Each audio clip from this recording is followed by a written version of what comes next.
नमस्कार, जय श्री राम। आज भगवान श्री कृष्ण उनसे संबंधित कुछ लीलाओं का जो हम एक चिंतन कर रहे हैं, चर्चा कर रहे हैं, संधान कर रहे हैं। उन लीलाओं के अंतर्गत एक लीला है कि भगवान कृष्ण अपने साथ बांसुरी को कभी विलग नहीं करते, हमेशा अपने साथ रखते हैं। क्यों करते हैं ऐसा?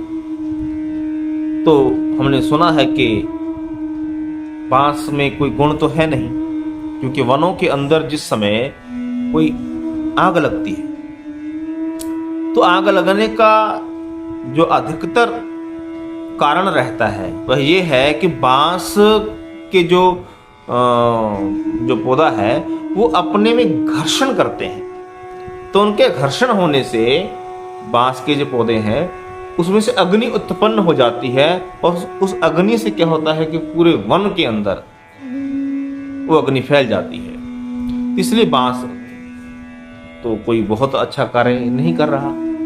और बांस अगर कहें कि कोई जीव कहे कि मैं खा लूं इसको अपनी भूख मिटा लूं, तो ऐसा भी नहीं देखने को मिलता। और घर के अंदर जो शगुन है, शगुन कार्य भी अगर कहेंगे कि बांस के माध्यम से होते हो तो वो तो बिल्कुल शून्य है।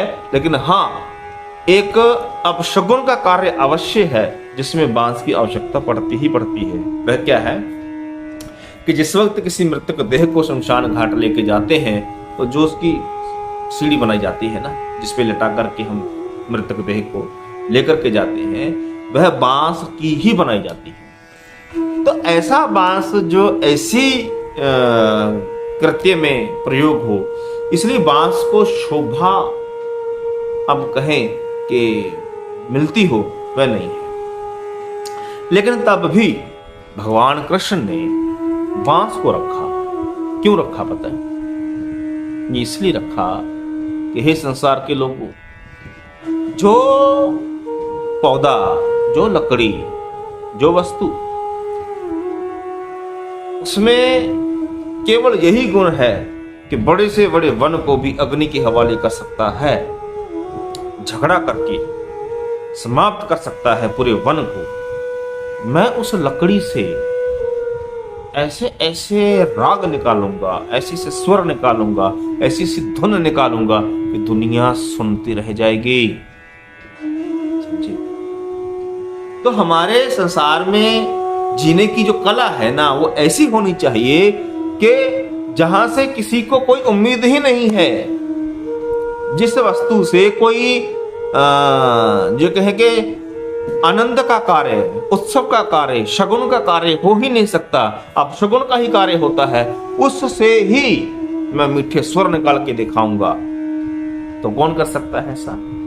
जो श्री कृष्ण के तरह संकल्पबद्ध, जो हर नेगेटिव विषय के अंदर भी, नकारात्मक विषय के अंदर भी सकारात्मकता को ढूंढे, जो विश्व के अंदर अमृत पैदा कर दे, जो अंधकार में भी, गहन अंधकार में भी ज्योति प्रज्वलित कर दे। सज्जनों, संसार उसी को नमस्कार करता है, उसी की चरणों में नतमस्तक होता है, उसी को सलाम करता है। और भगवान कृष्ण ये समझाना चाहते हैं, ठीक है ना, मैं उसको अपने होठों से लगाकर रखता हूं, अपने कमर में हमेशा सजा करके रखता हूं। क्यों? क्योंकि मुझे ऐसी उल्टी दिशा में बहने वाली पवन में भी अपनी दिशा की ओर बढ़ना आता है।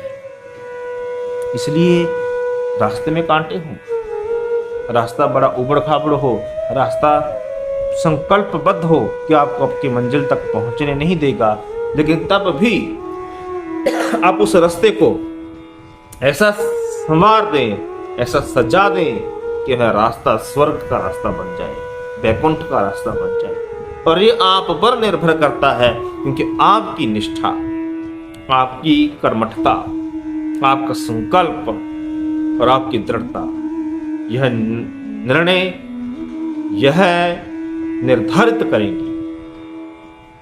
और ये हो सकता है।